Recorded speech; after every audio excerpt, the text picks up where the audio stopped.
নমস্কার, রিমস রসুয়ে সবাইকে স্বাগত জানাই। আজকে বানাবো মটর পনির। রেসিপিটা শেষ পর্যন্ত দেখার অনুরোধ করছি। মটর পনির বানানোর জন্য প্রথমে হাফ কাপ মটরকে 10 মিনিট ধরে সিদ্ধ করে নেব। 10 মিনিট পর নামিয়ে জল সমেত মটরগুলো রেখে দেব। এবার ফ্রাইং প্যানে 1 টেবিল চামচ তেল গরম করে টুকরো করে রাখা 200 গ্রাম পনির দিয়ে হালকা ভেজে তুলে নেব। পনিরটা তুলে নেওয়ার পর যে তেলটা থাকবে ওই তেলের মধ্যে 2টো মিডিয়াম সাইজের স্লাইস করা পেঁয়াজ দিয়ে ভেজে নেব। যখন পেঁয়াজটা ভাজা হয়ে যাবে তখন 7-8 কোয়া রসুন আর 1 ইঞ্চি আদা টুকরো করে রেখেছিলাম সেটা দিয়ে দেব। আর দেব 2টো কুচিয়ে রাখা কাঁচা লঙ্কা। এবার এগুলোকেও পেঁয়াজের সঙ্গে কিছুক্ষণ ভেজে নেব। তারপর 2টো টুকরো করে রাখা টমেটো দিয়ে দেব। টমেটোটা দিয়ে একটু নাড়াচাড়া করে নিয়ে অল্প নুন দিয়ে দেব। এতে টমেটোটা তাড়াতাড়ি নরম হয়ে যাবে। নুনটা দেওয়ার পর ভালো করে মিশিয়ে নিয়ে এবার ঢাকা দিয়ে 3-4 মিনিট রেখে দেব। 3-4 মিনিট পর ঢাকনা খুলে আবারও একটু নাড়াচাড়া করে নিয়ে 1 মুঠো ডাঁটি শুদ্ধ ধনে পাতা আর 1 চা চামচ চারমগজ দিয়ে দেব। সব কিছু আরও 2 মিনিট এইভাবে নাড়াচাড়া করে নিয়ে গ্যাসের ফ্লেম বন্ধ করে নামিয়ে নেব। তারপর যখন ঠান্ডা হবে একটা স্মুথ পেস্ট বানিয়ে নেব। আবার ফ্রাইং প্যানে 3 চা চামচ তেল গরম করতে দেব।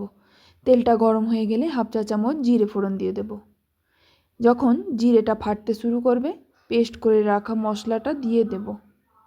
আমি মিক্সির জারটা ধুয়ে অল্প জল দিয়ে দিলাম। এইভাবে কম আঁচে 2 মিনিট মশলাটা কষিয়ে নেব।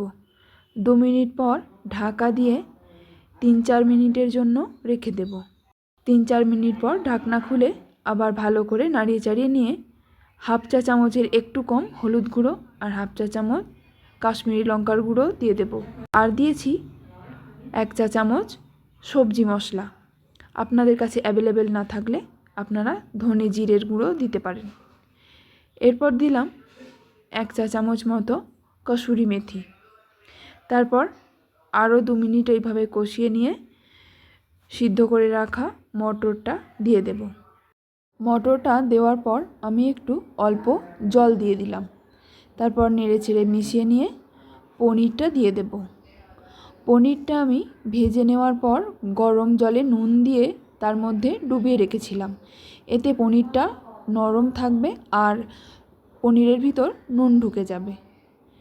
এবার পরিমাণ মতো নুন দিয়ে দেব। নুনটা দিয়ে ভালো করে মিশিয়ে নিয়ে ঢাকা দিয়ে কম আঁচে 10 মিনিট রান্না হতে দেব। 10 মিনিট পর ঢাকনা খুলে আবারও ভালো করে নেড়ে চেড়ে নিয়ে হাফ চা চামচ গরম মশলার গুঁড়ো দিয়ে দেব। গরম মশলার গুঁড়োটা ভালো করে মিশিয়ে নিয়ে গ্যাসের ফ্লেম বন্ধ করে ঢাকা দিয়ে আরও 3-4 মিনিট রেখে দেব। তারপর সার্ভ করে দেব। আপনারাও একবার এইভাবে মটর পনির বানিয়ে দেখুন। আশা করছি ভালো লাগবে। আর ভালো লাগলে একটা লাইক করে দেবেন আর বন্ধুদের সঙ্গে শেয়ার করে দেবেন। ধন্যবাদ।